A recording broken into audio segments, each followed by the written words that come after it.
نحمده ونصلي على رسوله الكريم اما بعد فاعوذ باللہ من الشیطان الرجیم بسم اللہ الرحمن الرحیم۔ میرا نام فہد خان ہے اور آج ہمارے ساتھ بہت خصوصی مہمان موجود ہے، صفی اللہ۔ السلام علیکم ورحمۃ اللہ وبرکاتہ۔ وعلیکم السلام۔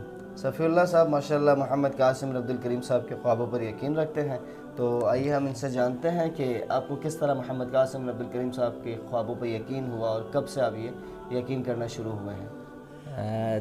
سب سے پہلے تو محمد قاسم بھائی کے بارے میں مجھے 7 بجے سے پتہ چلا، الحمدللہ، اور پھر اس کے بعد مجھے انہوں نے ہی احادیث لا کے دی مہدی کے بارے میں۔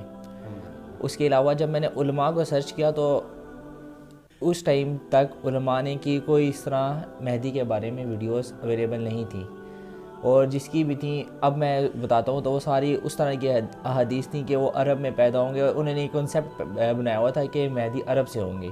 ٹھیک ہے، اور میرا اپنا بھی یہی ماننا تھا کہ وہ عرب سے ہی ہوں گے، بٹ جب میں نے ان احادیث کا مطالعہ کیا تو تب مجھے آشکار ہوا یہ چیز کہ مہدی جو ہیں پاکستان سے ہی ہوں گے، مشرق سے ہی ہوں گے۔ اور دین مشرق میں بھی ڈاکٹر اسرار کی یہ ویڈیوز تھیں کہ وہ اس ماراکنڈ یا افغانستان کی سے حصہ سے ہو سکتے ہیں، لیکن جب مشرق کو میپ پہ دیکھا جائے تو وہ افغانستان وہ ایکسکلوڈ ہو جاتا ہے اس کے اندر سے۔ اصل میں وہ ڈاکٹر اسرار رحمہ اللہ کے بارے میں وہ کلپس الحمدللہ میری بھی نظر سے گزرے ہیں۔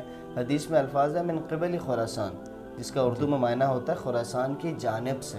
جی، تو ہو سکتا ہے کئی سارے حضرات نے اس کو خراسان ہی معنی میں لیا ہو، اس لیے وہ ڈاکٹر اسرار رحمہ اللہ خراسان کا ہی ذکر فرماتے تھے۔ جو نبی اکرم صلی اللہ علیہ وسلم کے زمانے میں خراسان تھا اس میں تھوڑا بہت مالاکنڈ کا علاقہ اور افغانستان اور غالباً شاید ایران بھی آتا تھا، تو اس کو سامنے رکھتے ہوئے انہوں نے یہ والا میپ ایک بیسیکلی سب کے سامنے کھول کر رکھا تھا۔ جی، اور اس کے بعد پھر میں نے حدیث کا مطالعہ کیا، اور پھر میرا دل اللہ تعالیٰ نے محمد قاسم صاحب کی طرف مائل کر دیا، اور میرے یہ ماننا ہے کہ محمد قاسم ہی امام المہدی ہیں۔ تو آپ کو اس حوالے سے کوئی خواب آیا تھا محمد قاسم عبد الکریم صاحب کو جاننے سے پہلے یا ان کے جاننے کے بعد؟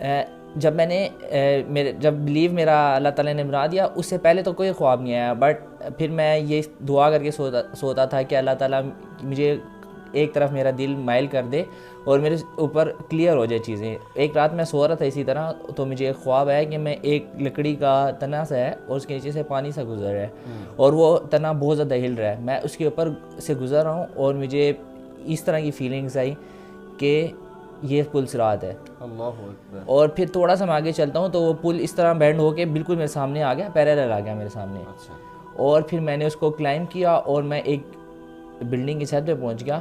جب میں نے اس بلڈنگ کا نمبر دیکھا تو وہ ایگزیکٹلی سیم ہمارے گھر کے نمبر سے میچ کر رہا تھا، بٹ اس کے بعد جب میں اس چھت کے اوپر پہنچا ہوں اور پھر میرے سامنے آشکار ہوئی ایک ایک چیز مجھے ویژولائز ہو رہی ہے کہ یہ چیز محمد قاسم نے کہی ہے، اور یہ سچ ہو رہی ہے، یہ سچ ہو رہی ہے، اور یہ محمد قاسم ہی سچے ہیں۔ ماشاءاللہ۔ تو کیا ایسی چیزیں تھیں جو آپ کو ریئلائز ہوئی کہ سچ ہوتی جا رہی ہیں؟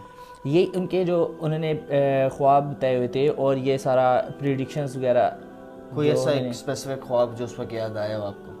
اس ٹائم تو میرے ذہن میں نہیں آیا، لیکن اس ٹائم جب میری آنکھ کھلی تو اس ٹائم میری جو فیلنگس تھیں وہ یہ تھی کہ اللہ تعالیٰ کا لاکھ لاکھ شکر ہے کہ اللہ تعالیٰ نے مجھے ایک چیز بالکل کلیئر کر کے بتا دی۔ الحمدللہ۔ کوئی اور اس کے علاوہ کوئی آپ کو کوئی خواب آیا؟ جی، اس کے علاوہ ایک مجھے بالکل ریسنٹ خواب آیا ہے کہ میں ہمارے اسکول کے ایک ٹیچر ہیں اور ان سے میں ایک ایگزام کے لیے گیا ہوں میں، اور مجھے اپنی سیٹنگ نہیں ملی، اور تو میں ان سے پتہ کیا میں نے اپنے ٹیچر سے، تو کہتے ہیں یہ تو بالکل بیسک سی چیز ہے، تمہیں پتہ ہونا چاہیے کیسے ڈھونڈنا ہوتا ہے، اور اسی میں انہوں نے ایک سلپ نکال کے دے دی جس میں میں ڈھونڈ رہا ہوں، اور اس میں اب ایک 4 نمبر روم ہے، اس میں 4 نمبر ہی رو ہے، اس میں میں ڈھونڈتا ہوں، اور غالباً 23، 24 یا 26 ان میں سے کوئی ایک عدد ہے جو رول نمبر ہے۔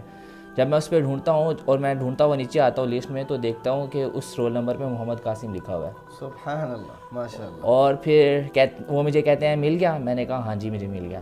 الحمدللہ۔ یہاں پہ میرا بہت سارے، میں ناظرین کو بتانا چاہتا ہوں کہ بہت سارے ایسے سمبولک ڈریمز، ایسے سمبولک خواب ہوتے ہیں جو اسپیسیفکلی جو شخص اپنے لیے دیکھتا ہے اس کو ریئلائز ہو جاتا ہے کہ آیا مجھے یہ حق بات اللہ سبحانہ و تعالیٰ کی طرف سے پتہ چل گئی ہے۔ اس کے علاوہ میں آپ سے یہ پوچھوں گا کہ محمد قاسم عبد الکریم صاحب کے خوابوں میں ایسا کیا بیسک پیغام ہے جو وہ پھیلانے کی کوشش کر رہے ہیں؟ دیکھیں، ان شریعت سے ہٹ کے تو ان کی کوئی بات نہیں ہے، بیسک پیغام جو ان کا یہ ہے کہ شرک کا خاتمہ کریں، اور شرک کا ہی خاتمہ کریں گے تبھی ہم ترقی کریں گے, اور ایون ہم جتنے مرضی عبادات